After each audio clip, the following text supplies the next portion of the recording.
এই যে সব মিলেছি, এই যে সকালবেলা একটু কেচেছি বলে এর জন্য মিলেছি, তোমাদের আর দেখাতে পারলাম না। এই যে খেতে বসেছে আমাদেরও। আর এই যে রান্না হচ্ছে, ছিল চচ্চড়ি করবো, ওর জন্য ছিলটা ভাজা বসিয়েছি। এই যে রান্না বান্না হচ্ছে, নিয়ে যাচ্ছি মাজবো। আর আজকে একটু বাসন বেশি হচ্ছে, কালকে আবার নিরামিষ খাবো, ওর জন্য গ্যাসের ঝিটটি সব তুলে দিয়েছি। এখন এইগুলো মাজবো, ধোবো বাসনগুলো, আর গ্যাসটা এখন মুছবো। আর গ্যাসটা মুছে তারপরে বাসন মাজতে যাবো। রান্না বান্না হয়ে গেল। আর জানোই তো তোমরা, সপ্তাহে আমি 2 দিন নিরামিষ খাই, ওর জন্য আমার চাপটা বেশি থাকে। মানে যেদিন নিরামিষ খাই তার আগের দিন কাজের চাপটা একটু বেশি হয়, কেন গ্যাস ফ্যাসগুলো ভালো করে মুছতে হয়, না মুছলে প্রবলেম হয়ে যায়। ওই জন্য মাঝে ঢুকছি। আর যেহেতু কলটা ঠিক করে হয়েছে বলে একটু জলটা জোরে পড়ছে, রাত্রে একটু জোরে পড়ছে। আর সব এখন মাঝে ছিল, তারপরে ঘর পুরো মুছে ছিল।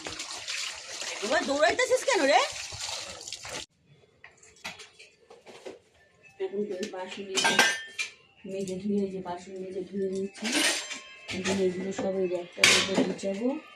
আর যেহেতু এই র্যাকের মধ্যে কাগজ পেতে নিতে না, এটা তো লোহা থাকবে, জল পড়লে জং ধরে যাবে, কী করবো বলো? ওর জন্য কাগজ পেতে নিই। তো কাগজগুলো আজকে ধুয়ে দিলাম, কালকে নিয়ে বললাম নিরামিষ রান্না করে বলো, ওর জন্য কাগজগুলো একটু ধুয়ে দিলাম। দিয়ে কেটে নিলে কি তাহলে বাসনগুলো রাখা হয়, জলগুলো হচ্ছে কাগজের মধ্যে পড়ে জং ধরবে না। বাড়িগুলো কেটে নিয়ে আর বাসনগুলো এখানে গুছিয়ে গুছিয়ে রাখছি, তাহলে সেটা আমার সুবিধা হয়। জল পড়ে আর জিনিসটা নষ্ট হয় না, জিনিসটা ঠিক মতো থাকে।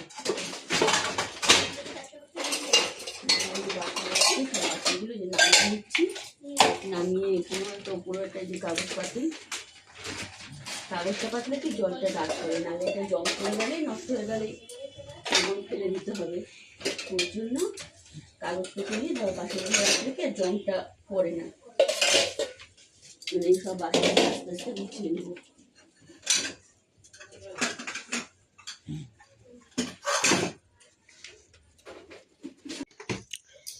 ঘুগনি করে আনলাম, তো কড়াটা তোমাদের দেখাচ্ছি। এই যে কুরকুরে, পেঁয়াজ, ধনে পাতা, এই যে সব দিয়ে যে খাচ্ছি। আর এই যে এটা রেখে দিয়েছি, এটা গরম, তো এটা আবার কালকে শনিবার আছে, কালকে মঙ্গলবার আছে বলে এই জন্য নিরামিষভাবে করে তারপর পেঁয়াজ টিয়াজ সব দিয়েছি, এটা খাচ্ছি। আর তোমাদেরকে শেয়ার করছি, আগে তেমন কিছু রান্না করিনি বলে কিছু দুপুরবেলা খাওয়া শেয়ার করিনি, তাই এখন ঘুগনিটা করি, তোমাদেরকে শেয়ার করলাম।